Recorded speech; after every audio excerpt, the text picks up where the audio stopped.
The final thing to look at in this section are the toolkit functions. So those are the functions that we are constantly going to be using for a good portion of the course. And they're so important that we kind of need to know their graphs. I'd like to say by heart, but at the same time, you can think about the properties of the function you're dealing with and pretty much recover what the graph is going to be. So for instance, let's say you start with a constant function. So this is a function of the type f of x equals c, where c is some constant. For example, let's say c is 2. The function value is 2 no matter what x is, which means that the graph of that function is a horizontal line, because if you replace f of x by y, essentially you're graphing y equals to 2. So that's a horizontal line.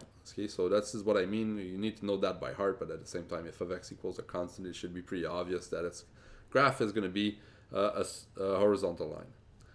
Then you've got the identity function, f of x equals x. So this is like graphing y equals x. So this is a straight line with a slope of 1. Then there's the absolute value. The absolute value of x is not the same as x. Otherwise, their graphs would be the same and the functions would be the same. And why would we create a special expression for something that's we have already? So x is not absolute value of x.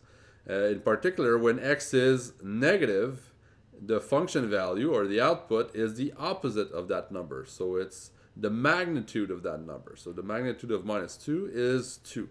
So this means that it creates a function that has this V shape. It has the same graph as that of the identity function for the positive x values, because for positive x values, the absolute value is the same as x. So this is why it goes up like that. But for negative values, it's the opposite of x. So it has a graph of y equals minus x for that portion of the curve. So it has this V shape like this. And very importantly, it has this cusp or this corner at the origin. X squared, on the other hand, it also has a V shape, but it's smooth. So at the origin, it just barely touches the origin and then goes back up, and it's tangent to the x-axis, which unlike the absolute value. So here it's smooth at the origin, and it goes back up much faster than the absolute value function. So this is the easiest of all parabolas, x squared. Then you've got a cubic. Now a cubic, it goes much faster upwards than the quadratic x that we had above for positive values of x. So it goes faster because if you cube something, it's going to be larger than if you square it, at least for values above 1. But then if you cube something that's negative, it's going to be negative. So it's going to go down for when you increase when you have larger and larger negative values of x in magnitude.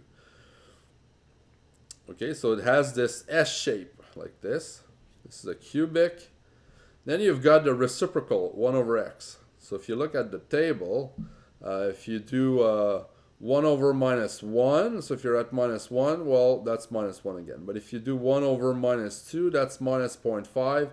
So actually, if you have a value that's in magnitude above 1, you're going to get something that's in magnitude that's below 1. So this explains why if you have larger and larger values of x in magnitude, you're going to get closer and closer, in both cases, to the x-axis. You're going to get small values. In other words, 1 over a large positive or negative value is going to be very small. So this is why, in the long run, this curve barely touches the, well, it doesn't touch, but it's getting closer and closer to the x-axis. On the other hand, if you replace x by a small, very small number, like 0.00001, that's going to give you a very big number. So that's a very large number in magnitude. So this is why if you're close to the x-axis, the function values are going to be either very large positively or large negatively. So you've got what we call asymptotes along the x and the y axis. So this is the graph of 1 over x. If you look at 1 over x squared, if you square something, it's always positive. So a positive over a positive will remain positive.